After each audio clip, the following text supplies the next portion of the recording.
Assalamualaikum warahmatullahi wabarakatuh. Welcome back to my YouTube channel. Ketemu lagi sama aku. Nah, jadi di video kali ini aku mau lanjutin soal reviewku di video yang ini. Ini kan sempat booming mungkin karena banyak dari kalian itu mulai merasakan akibat memakai krim yang banyak kandungan steroid. Entah itu aku nggak tahu kandungannya apa, tapi yang pasti bikin kulit kita itu kayak timbul breakout tapi berupa nanah, itu yang biasa disebut dengan dermatitis perioral. Nah, sebelumnya aku mau pakai sunscreen dulu guys, karena ini aku depan ring light harus pakai sunscreen dulu. Kalau kalian self-talk tentang semuanya, misal kalau perbedaannya kak kok nggak dilanjut reviewnya, boleh kalian komen, besok aku lanjut nge-review. Misal kalau ada yang komen ya teman-teman, karena video ini pun aku bikinin, aku sempetin di sela kesibukan aku, karena aku udah kerja ya teman-teman. Kerjanya itu lumayan sebenarnya kerjanya nggak padat, cuma 8 jam, tapi karena aku ngekos jadi kayak semua urusanku kayak nyuci baju, makan, masak itu pribadi pure aku sendirian, jadi termasuk orang yang sibuk ngurusin diri sendiri gitu. Jadi video ini aku buat karena banyak yang aku kasihan, ternyata banyak yang komen kalau ternyata nggak sepenuhnya jelas, karena di video sebelumnya, di video kemarin itu aku lebih fokus ke kita bikin YouTube dulu, kita bagi informasi dulu kan, karena aku YouTuber pemula dan narsis banget pengen jadi YouTuber gitu. Gadget, lighting, terus waktu juga sama background juga itu kan nggak mendukung ya, jadi aku tuh kayak bikin sewajarnya aja. Oke, jadi sekarang aku mau bahas hampir mendetail, jadi nanti kalau ada yang kurangnya kalian bisa komen lagi, nanti ada video lanjutan lagi, tapi insya Allah aku usahain nggak ada informasi yang ketinggalan ya teman-teman. Oke, kita udah ketemu YouTube-nya. Ini yang paling booming videoku, yang segera beri salep ini hanya 3 hari ruam akan hilang, dan itu beneran hilang. Dan ini aku sempat ganti thumbnail karena sebelumnya itu thumbnailnya itu seadanya banget. Nah, kita buka bagian komenannya, karena yang aku bahas sekarang adalah yang komenannya. Kita scroll paling bawah. Nah, ini kan pada yang bilang spill salepnya kak, di Shopee kok nggak ada ya kak, belinya di mana kak, tadi nama salepnya apa ya. Nah, ini sekarang aku bakalan bahas tuntas, jadi langsung aja. Spill salepnya, itu salepnya namanya Piderma ya teman-teman. Nanti aku kasih gambarnya di sini. Nah, ini salep Piderma, dan memang ini nggak di sembarang apotek ada. Soalnya pas ini nggak tahu, mungkin pasti ya teman-teman, karena di apotek 1 sama apotek 2 itu pasti ada perbedaan lah, kayak kadang nggak ada, kadang stoknya habis, atau kadang nggak tahu ini ordernya di mana, mungkin kayak gitu ya sistemnya. Nah, itu karena aku pengalaman aku waktu aku di rental itu ya, di tempatku aku belinya di apotek yang kecil teman-teman, padahal adanya di apotek kecil. Kalau yang di apotek besar malah nggak ada. Coba misal kalau kalian beli di apotek 1 itu nggak ada, coba kalian cari apotek yang malah kecil-kecil gitu loh, apotek yang nggak terlalu besar. Nah, itu justru menurutku apotek yang lengkap itu yang kayak gitu teman-teman ya. Di Shopee kok nggak ada, memang nggak ada, karena obat ini memang nggak dijual sembarangan teman-teman. Nama salepnya, ada yang tanya lagi, spill nama salepnya, Piderma, PYDERMA. Nah, kalau nanti kalian misal tanya sama kakak apotekernya, kak salep Piderma ada nggak ada, terus kalian coba aja alihin, kak salep buat dermatitis perioral kemerahan kayak gini nih bagusnya apa. Terus misal kalau kalian ini cari amannya banget, ini aku bakal kasih lihat komposisinya dari Piderma itu. Nah, jadi nanti aku kasih tulisan di sini, Piderma itu komposisinya desoximethasone 0,25%. Nah, coba kalian kalau beli salep ini cari yang komposisinya ini. Aku tulis di sini ya, desoximethasone 0,25%. Jadi barangkali beda merek tapi komposisinya sama, nggak apa-apa, kalian pakai aja ya teman-teman. Nah, kira-kira harganya berapa? Harganya murah teman-teman, kalau seingatku itu cuma 30.000. Dan misal kalau ada pertambahan harga mungkin jadi 45, itu udah mentok mahalnya. Piderma di brosus, ini ada komen lagi, Piderma di brosurnya kontraindikasinya buat dermatitis perioral. Mana udah terlanjur beli woi. Ini emang yang aku bahas memang kemerahan yang buat dermatitis perioral kakak, bukan beruntusan ya teman-teman. Nanti jangan salah kaprah, nanti aku kasih tunjuk ya di sini. Kalau beruntusan itu seperti ini, nah sedangkan dermatitis perioral itu seperti ini. Bedanya cukup jauh ya teman-teman. Kalau yang jerawat, yang beruntusan itu lebih identik ke jerawat, tapi bentuknya kecil-kecil, itu karena kurang eksfoliasi. Kalau nggak gitu karena hormon, gitu ya teman-teman. Karena jerawat yang meradang tapi bentuknya kecil-kecil itu namanya beruntusan. Ada beruntusan basah, ada beruntusan kering.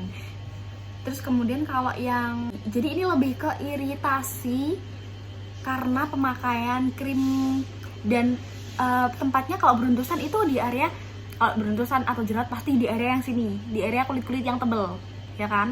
Nah kalau yang dermatitis perioral itu di area seperti ini teman-teman. Lekukan cuping hidung, area-area yang tipis kulitnya, sama di 1, 2, 3. Nah sama yang ada di salapnya sendiri pun, nanti kalau kakaknya buka salap, ingatku itu ada tulisan kayak indikasinya gitu, kertasnya itu memang ada tulisannya untuk dermatitis perioral. Oke ya kakak, jadi ini bukan beruntusan tapi soal dermatitis perioral. Ini ada tanya lagi, kak, kalau aku itu bintik-bintik merah kecil di sekitar hidung, di sisi kanan kiri mulut sampai ke tengah antar alis, nggak ada gatal, cuman sampai sekarang belum sembuh-sembuh. Padahal udah rajin oles aloe vera gel, kadang bintik-bintik merahnya tuh kelihatan dikit, pikirku udah mau sembuh, besoknya balik lagi. Kalau pakai salep epiderma apa bisa kak? Nah bisa banget, ini kayaknya indikasinya case-nya sama kayak yang aku alamin. Ini namanya dermatitis perioral ya teman-teman. Ini memang kayaknya case-nya ini yang disebut dermatitis perioral ya, bukan yang namanya beruntusan. Kalau kakak tadi kayaknya case-nya beda deh, itu case-nya beruntusan. Kalau yang ini dermatitis perioral benar. Kalau aloe vera bener, dia menenangkan. Cuma aloe vera itu untuk kulit cocok-cocokannya kak. Kadang untuk kulit aku ini nggak bisa dikasih aloe vera, pasti panas. Lanjut, bisa muncul lagi nggak kak? Saya pakai krim hilang, tapi pas seminggu atau 2 minggu muncul lagi. Nah jadi teman-teman, jadi dermatitis perioral ini kalau dari yang tertera di laman kayak jurnal-jurnal itu, dia semacam gini, benjolan kecil merah berisi nanah dan mengelupas ringan pada kulit di sekitar area mulut. Nah itu terjadi di sekitar hidung, pipi, mata. Ini karena terlalu sering menggunakan obat atau kosmetik yang berbahan steroid jangka panjang.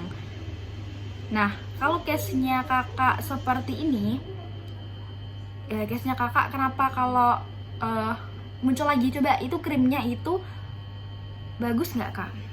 Atau saran saya gini aja, kalau kakak sedang lagi dermatitis perioral nih, saran aku jangan pakai semacam krim-kriman. Kenapa dermatitis perioral itu muncul? Karena memang dia itu terlalu lama pakai krim steroid jangka panjang. Kalau saran aku dari kakak The Dark Angel ini, kalau pakai krim jangan lupa untuk area sini ini jangan dikasih ya teman-teman. Banyak yang salah, masih banyak yang salah. Jadi kayak gitu ya kakak The Dark Angel. Kalau saran aku, kalau lagi dermatitis perioral itu jangan pakai krim yang ada steroidnya lagi, karena itu akan bikin ketergantungan. Dan saran aku kalau sudah sembuh, jangan pakai krim di area yang lakukan ini tadi ya kakak. Oke lanjut. Kak, saya juga pernah pakai krim dokter terus berhenti, muncul kayak ruam. Terus kayak muncul jerawat kecil-kecil, ada nanahnya. Kak, apakah bisa pakai salep ini? Dok, aku dipanggil dokter teman-teman. Kalau case-nya kayak gini, coba aja ya kak, karena ini mungkin bisa jadi kesalahan Kak Neni Nur Aini juga. Mungkin kakak nggak menurut sama yang disarankan sama dokternya. Jadi kalau saran aku, kalau mau pakai boleh, bisa kok. Cuma besok lagi, sebenarnya gini teman-teman, kalau kalian pakai krim whitening apapun yang memutihkan, whitening ya teman-teman, bukan brightening, yang whitening itu case-nya memang nggak boleh di area sini. Coba kalian tanya sama dokter masing-masing, dokter kalian masing-masing, itu pasti nggak akan disarankan pakai krim yang di sekitar sini.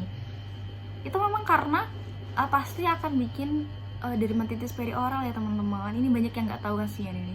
Oke lanjut ya kak. Kak, kulit aku juga ngalamin kayak gini, tapi sekarang sudah kering mengelupas, tapi bekasnya masih merah. Tolong rekomendasikan pelembab yang dibikin kulit lembab di kulit dan untuk menghilangin bekas merahnya.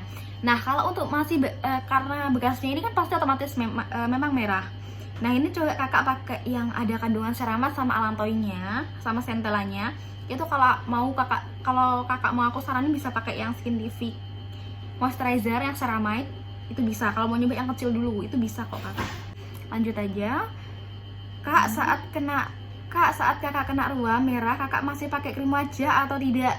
Mohon jawabannya, soalnya saya kena ruam juga. Enggak ya teman-teman, baiknya kalau kakak mau pula, itu kalau misalnya baru mengalami nih kayak krimnya kena ruam, itu kakaknya jangan pakai krim ya, stop puasa dulu, stop puasa krimnya. Jadi sehari cuma pakai sunscreen, dan sunscreennya pun itu nggak aku taruh di area yang ada ruamnya, jadi cuma sunscreen straight gitu. Tergantung sih, kalau sunscreennya tak pakai ruamin tambah enak adem itu tak pakai teman-teman, tapi kalau panas nggak tak pakein gitu. Terus karena aku sudah pro ya teman-teman, aku kan sudah 3 kali. Dan pertama itu aku takut banget sampai puasa, dan kedua dan ketiga itu aku kan udah pro, aku langsung kasih krim sama aja, tapi kecuali yang ini nggak aku kasih. Dan aku sampai sekarang pun nggak pernah yang ngalamin padahal aku juga pakai kombinasi produk whitening sama brightening ya teman-teman. Kalau brightening aku berani pakainya di seluruh wajah, tapi kalau yang whitening aku tetap nggak berani. Di area yang berpotensi bikin dermatitis perioral aku skip. Lanjut, ini dari kakak Imroatin Hasanah. Kakak aku juga sama sekarang lagi gatal bintik merah di kelopak mata dan area mulut. Muter, katanya salep yang mengandung dexamethasone itu juga bisa menimbulkan steroid ya kak? Karena aku bukan anak apoteker atau farmasi, dexamethasone sama desoximethasone itu apakah sama atau tidak? Itu kurang tahu, tapi memang kalau dari salep bidermanya ini memang nggak boleh digunakan untuk jangka panjang ya, paling lama itu 2 mingguan. Jadi kalau pertanyaannya kakak bisa menimbulkan steroid, maksudnya bisa menimbulkan dermatitis perioral lagi gitu ta. Jadi kalau menurutku lebih ke gini sih kak, lebih ke nanti takutnya dermatitis perioralnya mengebal gitu ya, karena udah dia karena dermatitis perioral karena steroid, dan dikasih krim yang steroid juga gitu ya, tapi yang kebal, lebih ke kebal sih kak takutnya. Karena kak, wajahku ada hitam bergaris di area.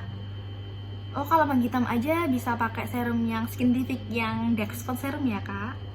Oke ya teman-teman, aku rasa case-nya sama semua kakak-kakak. Jadi pada intinya kalau kakak, bunda, adik sekalian yang punya case sama dermatitis perioral karena memakai krim yang jahat, itu saran aku langkah pertama stop, dan saran saya yang kedua jangan pakai di area yang sini ya teman-teman, karena ini area yang sensitif, tipis banget.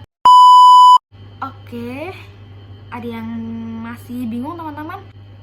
Kalau ada yang masih bingung, kalian bisa tulis di kolom komentar ya. Nah, ini aku rasa udah lumayan mendetail. Jadi terima kasih yang udah nonton. Jangan lupa like, comment, dan subscribe. See you on the next video. Stop dulu. Kalau misal kalian kepo sama perbehelanku ini, behelku juga udah lumayan bagus ya. Ini bakalan aku bahas kalau kalian tertarik juga, atau kalian mau bahas, kalau kalian mau aku next video bahas apapun, kalian boleh komen banget. Atau kalian mau komen, gimana cara jadi beauty advisornya Skintific, boleh. Cara pasang behel boleh, cara apa namanya, tentang berbehelan boleh. Terus tentang Skintific all product boleh banget. Oke ya teman-teman, ini udah malam banget untuk anak kos jam segini, karena besok aku kerja. Jam segini udah lumayan malam ya teman-teman, jam 22.30, setengah 11. Ini belum ngeditnya juga. Oke ya, jangan lama-lama lagi. See you on the next video, bye bye.